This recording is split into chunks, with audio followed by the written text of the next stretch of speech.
ассалому алайкум шунавандаҳои гиромӣ.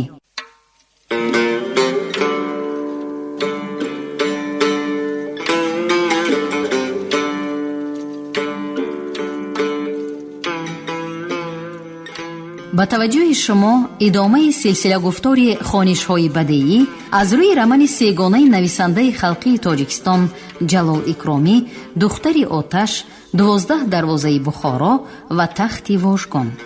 шунавандагони арҷманд, акнун ба қироати қисми дуюми рамани сегонаи Ҷалол Икромӣ 12 дарвозаи Бухоро оғоз менамоем.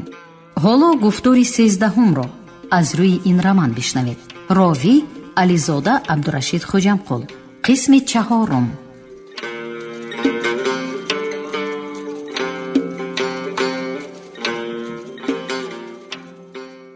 وقتی که فرنجی به سر در کوچه و رسته‌های سیرغوغای بخارا به سوی خانه خود می رفت، عنبری اشک گویا چیزی را نمی دید و چیزی را نمی شنید.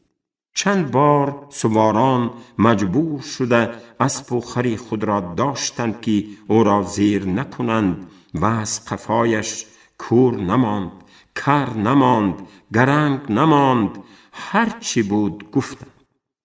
و در عمرش به این درجه خود را تحقیر شده، به این درجه خار، به این درجه علم زده حس نکرده بود. با وی چی شد؟ با همین قدر گبدانی، با همین قدر محمدانایی، با همین قدر حاضر جوابی، چرا در نزد یک دختری شطاحی بی‌ناموس خاموش شده ماند؟ چرا با سخنانی زهرین و نیشدار، با تمسخری کشنده خود او را زیر و زبر نکرد، رسوا نکرد؟ چرا؟ چون که قهر و غضبش از آن درجه ها گذشته رفته بود. علم و ناموس بر قاسا مینه او را به کار انداختند و او به راه انتقام افتاد. انتقامی سخت، انتقامی بیرحمانه، انتقام از این دختری بی حیا، انتقام از پدری ظالمی وی، انتقام از همه آن زمره‌ای که در آنجا او را تحقیر کردند.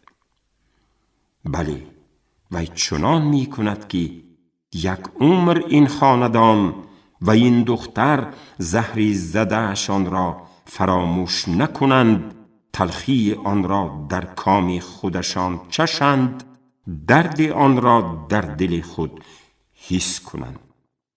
وی آن شب خواب نکرد.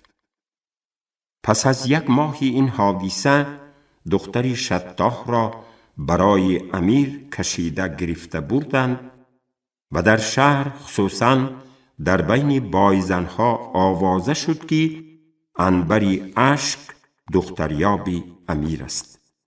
این آوازه و این نامی بد از یک جهت به عنبر سخت می رسید، وجدان او را به عذاب می گذاشت، از مردم شرم می کرد. از جهتی دیگر یک درجه شاد بود که از وی می ترسیدند و همه زنهای عملدار و کذاها به وی خوشامد می زدند، جرأت نداشتند که غیر خواهشی او کاری کنند. وی از این افضلیت خود استفاده برده بعضاً به بیوه و بیچاره ها یارمندی می کرد، آنها را از بیدادی خلاص می کرد. عنبری اشک با مادری همراه خان در تویها شناس شده، با وی خیلی الفت گرفت و قریب دوگانه شده مانده بودند. مادری همراه به وی شعرهای خوبی شاعران کلاسیک را یافته می داد، از علم و ادب صحبت می کرد، نازکی های سخن و لطف و کنایه را شرح می داد و همه این به عنبر دلپسند و مقبول می شد. لیکن اتفاق چنان راست آمده بود که و یگان بار هم مهمانی این خاندان نشوده و همراه خان را ندیده بود. وقتی که مادری همراه عنبری اشک را خبر کرده آمد، همسایه ها و یار و آشناها او را طعنه کردند. بیدرک کردید گفتند. در خانه دختری قدرس دارید و باز عنبری اشک را خبر می کنید. خدا نکرده خبر داده ماند، از دخترتان محروم می شوید. هیچ گپ نمی شود، می گفت خود باورانه مادری همراه خان. عنبری اشک آن خیل آدم نی، اگر باشد هم به خاندان ما خیانت نمی کند. برعکس وی کیها باز آرزو می کرد که در یگان توی ما خدمت کند. شاه مراد بیک هم که از خودش و آبرویش دلش پر بود و هیچ گمان نمی کرد که امیران بخارا حرمت و اعتبار او را به نظر نمی گیرند و خاندان او را به تشویش می اندازند. بنابراین از دعوت کرده شدنی عنبری اشک ناراضی نشد، برعکس به دخترش تعریف کرده از آمدنی وی خبر داد. پسری کلانی شاه مراد بیک در پیریمست املاکدار بود. از هر جهت دماغش چاق باشد هم دیرگاه روی فرزند را ندید.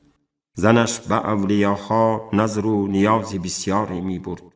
شب و روز از خدا فرزند می خواست، زیرا وی نقص می دانست که اگر نزاید شوهرش به بالای وی زن می گیرد و روزش سیاه می شود. نهایت تاریش مدد کرد. پس از آرزو و امیدها یک پسرچه زایید که نامش را امید جان ماندند. پدر و بابا، مادر و بیبی کلان به بالای آن پسر 7 لرز بودند و خواستند که به مناسبت گهواره بندانی بچه یک توی کلانی بدهند. توی کلان می بایست در بخارا در حولی کلانی گذری عربان بودگی می شد. در این باره به شاه مراد بیک مراجعت کرده نیت خود را گفتند. شاه مراد بیک هم از این نیت آنها شاد و ممنون شد و زود به ترددی توی افتاد. عادتاً گهواره بندان توی زنانه است و چندان هنگامدار نمی شود. لیکن آن توی گهواره بندان که حالا ما در صدد نقل آن هستیم حقیقتاً هنگامدار بود. در بیرون مردها جمع شده، حافظها سروده، دیگهای دهمنی می جوشید.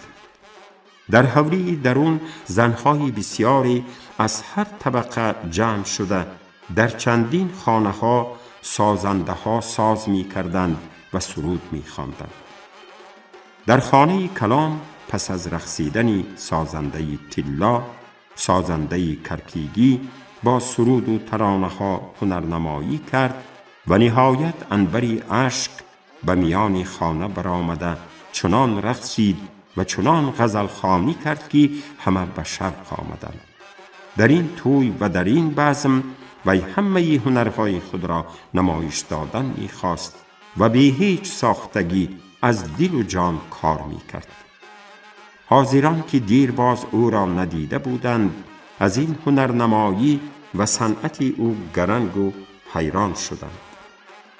چطوری که در تویهای کلان می کردند، در این گهواره بندان هم به مهمانها لعلیهای شیروار با مرباهای زعفرناک، نشالاهای گلابناک، قندلاتهای پستگی، رستهای قرشیگی و حلواهای لوز، کباب، آش و تقوز نان و قند و نبات گذاشتند.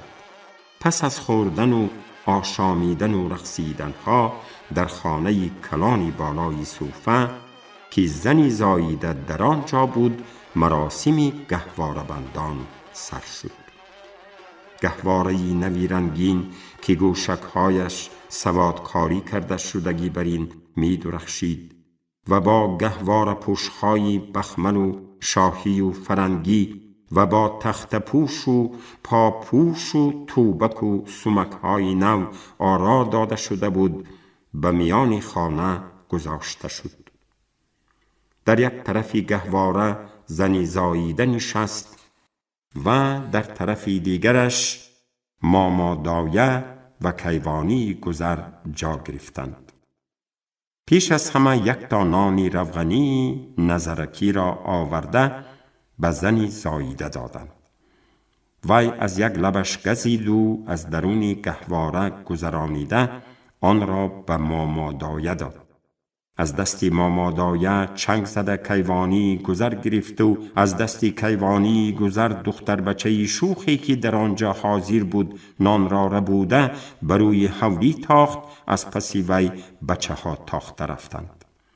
نهایت پسرچه همسایه که فاتح میدان شده نان را تا به پیش دروازه بیرون برده توانسته بود هر ساس زنان برگشته آمد.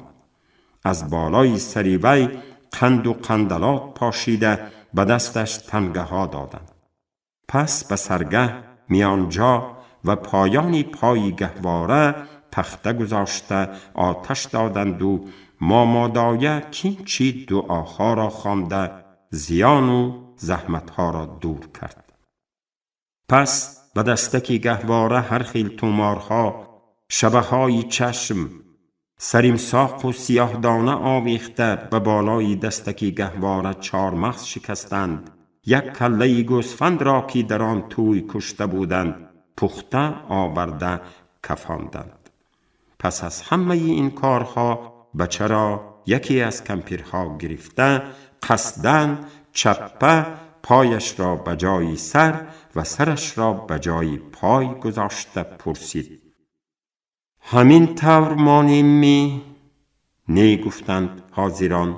بعد بچه را کندلنگناکی مانده پرسید: این طور مانیم می؟ نه گفتند باز همه. نهایت بچه را چطوری که لازم است گذاشته پرسید: خیر این طور مانیم می؟ ها ها گفتند همه و مبارکباد کردند. اما کمپیر باز هم بچه را نگذاشت. پیش از درست گذاشتن دعاها خوانده زیان و زحمتها را حی کرده آمدنی صاحبی گهواره را خبر داده بعد ماند و دست و پای بچه را بست و نیمی پایانی گهواره را پوشانید. در آن حال از سری زنی ساییده و گهواره بچه باز قند و قندلات، پیسته و مویز و 4 مغز پاشیدند. تنگه های بسیاری نثار کردند که حاضران با نیت و آرزوهای کلان آن چیزها و تنگه ها را طلب کرده گرفتند.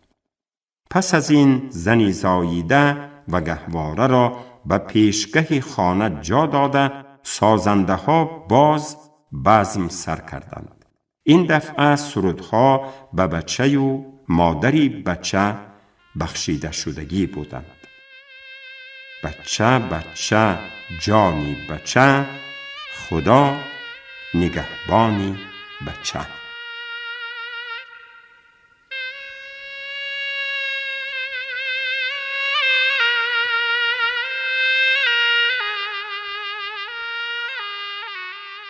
انبر اشکی به این حولی و به این خاندان بار اول آمده بود تا به حال همراه خان را ندیده بود. همین که چشمش به حسن و جمال وی افتاد محو و مات شده ماند. این کی؟ به مادر دختر خطاب کرده: این پریزادی باغ ایرم را از کجا یافتید؟ نه، آدمیزاد این طور نمی شود. توف توف توف، به گریبانتان توف کنید، گفت مادر دختر. به یک تی و یگانه دختر عزیزی من چشم نکنید خالیش؟ من چشم ندارم، گفت انبر. همه خاصیت های چشم را خدا به این پری دختر داده است. الهی عمرش دراز، بختش سفید باد. همراه خان که این همه تعریف را می شنید خجالت کشید و بار و مالش رویش را پوشانید و خواست که از نزد انبری اشک گریخته رود. شرم نکن دخترم، گفت مادر. این عنبر خالت همین خیل آدمی شوخ. تو میخواستی که رقص و اصول را آموزی؟ انا استادی این کارها همین خالت دیه؟ جانم قطی، گفت عنبر. از خوب پره سر میکنیم. دخترم چنان کنم که به یک دست برداشتنش عالم قربان شود. میلش، پگاه بیایید، گفت همراه خان و به پیش دوگانه هایش رفت. خدا از چشم بد نگه دارد، گفتماند از پس وی عنبری اشک.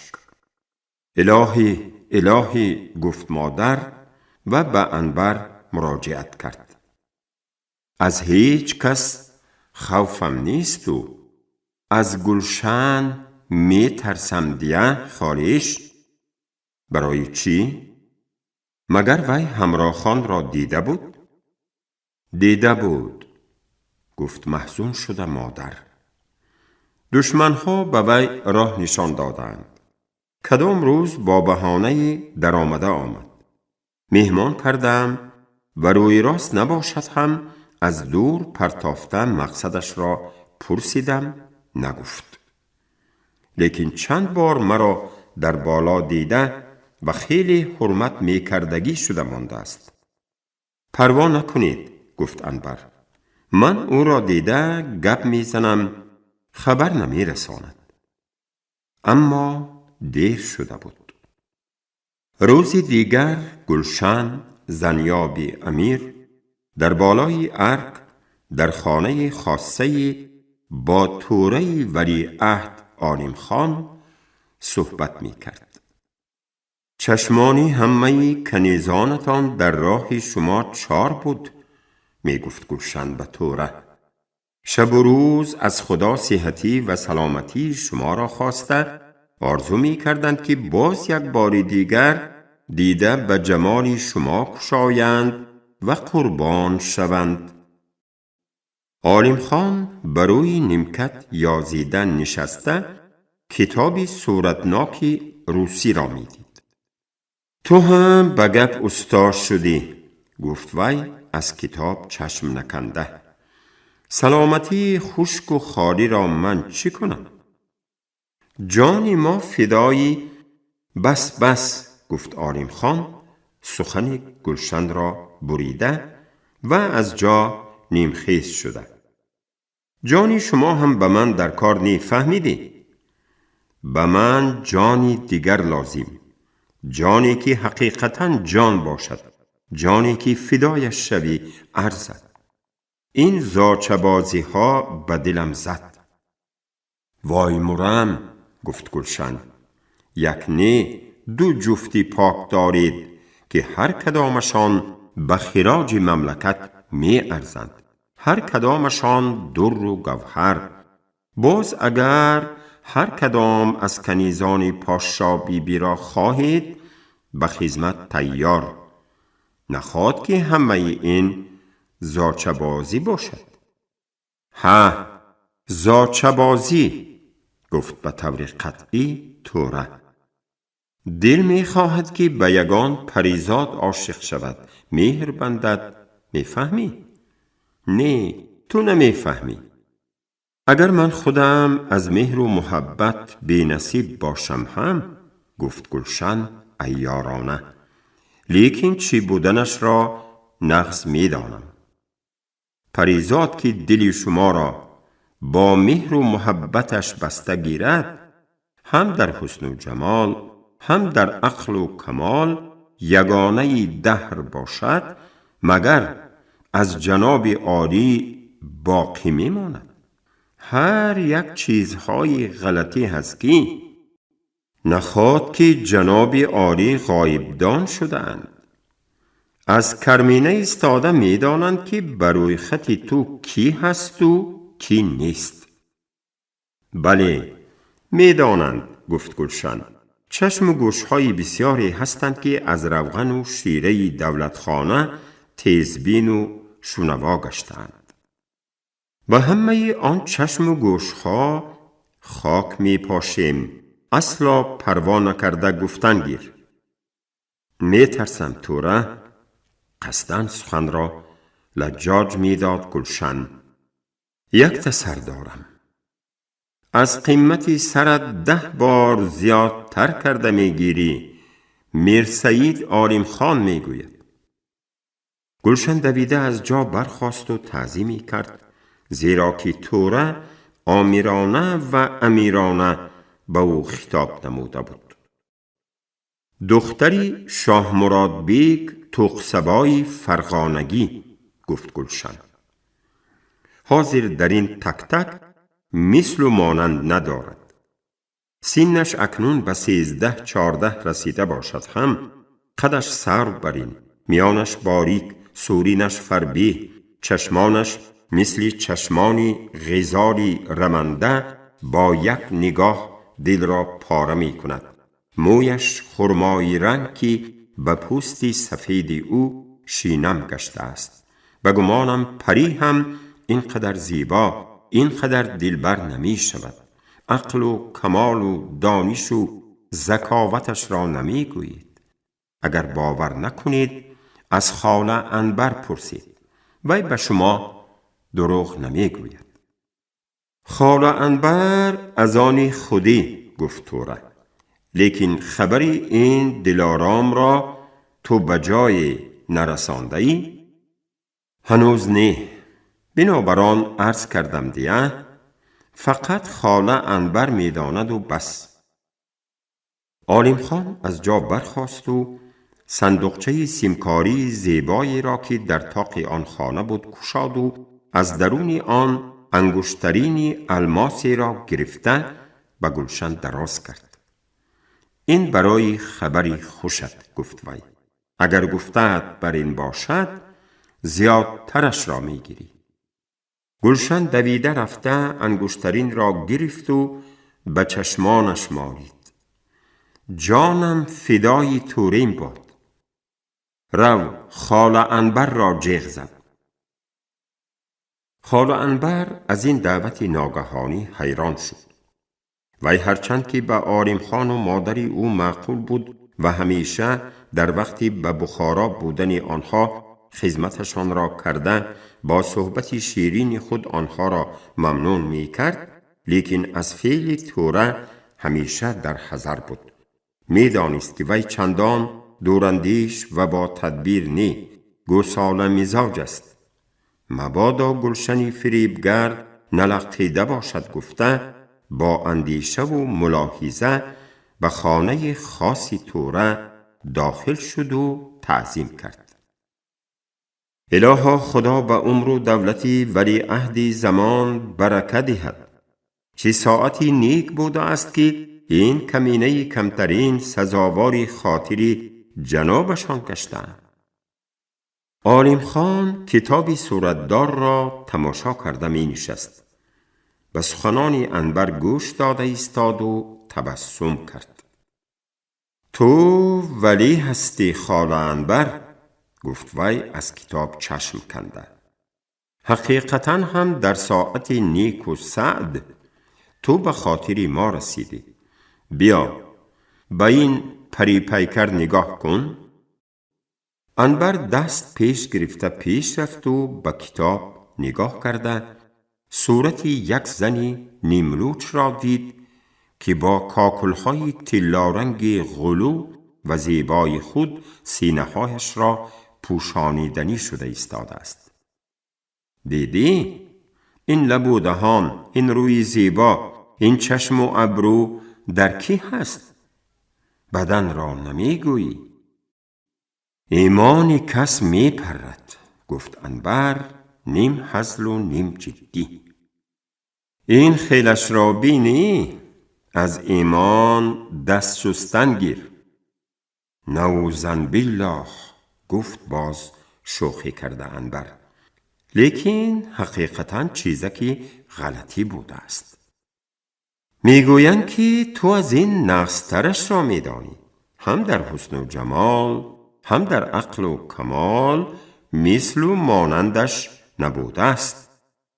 من بسیار چیزها را میدانم. گفت شوخی کرده انبر. در افسانه و قصه های من چنان پریزادها هستند که این لچکی شما به دست آنها آب داده نمیتواند. در افسانه نه، در حقیقت، گفت کتاب را به طاق خانه پرتافته عالم خان. برای چی درباره دختری شاه مراد بیگ گپ نمیزنی؟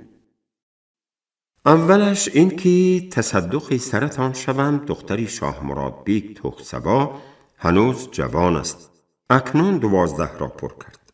بعد خودی تخسبا آدمی محترم، مهمانی به عزتی پدر و بابایتان. چطور می شود که این گپ ها مزه ندارند؟ گفت عالم خان دست افشانده. تو به من گوی که دختر حقیقتا ارزنده یا نی؟ دل می خواهد که اسیری یک پری پیکری نازنین شود، نازنینی که به پرستیدن سزاوار باشد. در حرم و در قلمرو خودتان، مقصدش قرشی، هرچی خواهید یافت می شود. تو انبر خاله می دانی که در نزد ما عزیز هستی. گفت عالم خان رنجیدگی برین. لیکن هر چیز حد و حدود دارد. من از تو دختری شاه مراد بیگ را می پرسم. تو به من کیم چه ها می گویی؟ انبر دانست که دیگر هیچ علاج نیست. گلشن راز نهان را آشکار کرده است. حالا اگر این گوساله را آرام کردن میسر شود هم، گاوی کلانی البته خاندان شاه مراد بیگ را لیکه‌دار می کند. بهترش درد بد را دوای بد کرد. از گناه هم گذرید توریم، توبه کردم، گفت انبر. دختری شاه مراد بیگ حقیقتا هم ارزنده است. از هر گونه تعریف هم زیادتر است. من خودم او را زیری چشم کرده مانده بودم که اندک کلانتر شود. به توریم عرض می کنم کرای زن کرده گرفتن و با وی عمر به سر بردن می کند. زیری چشم کرده بودی؟ ها خندید عالم خان. اگر من نمی پرسیدم، اگر من نمی دانستم چی می شد؟ هیچ چیز نمی شد، گفت به طور قطعی انبر که فعل توره را نقص می دانست. اگر من در نزد توریم ذره بر این قدر و قیمت داشته باشم، قسم به خدا که هرچی عرض کردم حق است و راست. خیر خفه نشو، گفت در حال توره. ما کاری می کنیم که نه سیخ سوزد و نه کباب، می فهمی؟ لیکن اگر تو یا گلشن لب کشایی، از من گیلن نکنید. تخم و اولادتان قطعی قیر می کنم. قسم به خدا، گفت زمین بوسیده انبر. لیکن اگر گفته این کنیزی بی قدرتان کمتر هم پسند افتد، مصلحت می دادم که این خاندان به هر گونه عزت و حرمت می ارزد و این گلغنچه این گلشن زیب دستاری شاهانه است. میلش، گفت عالم خان و از جا برخاسته بیرون برآمد.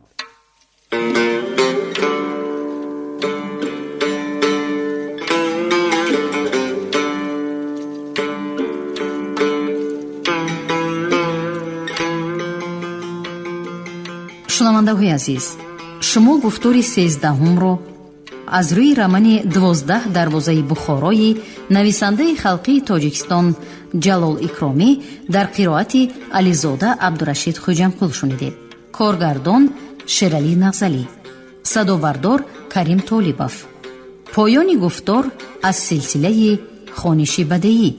шод бошед.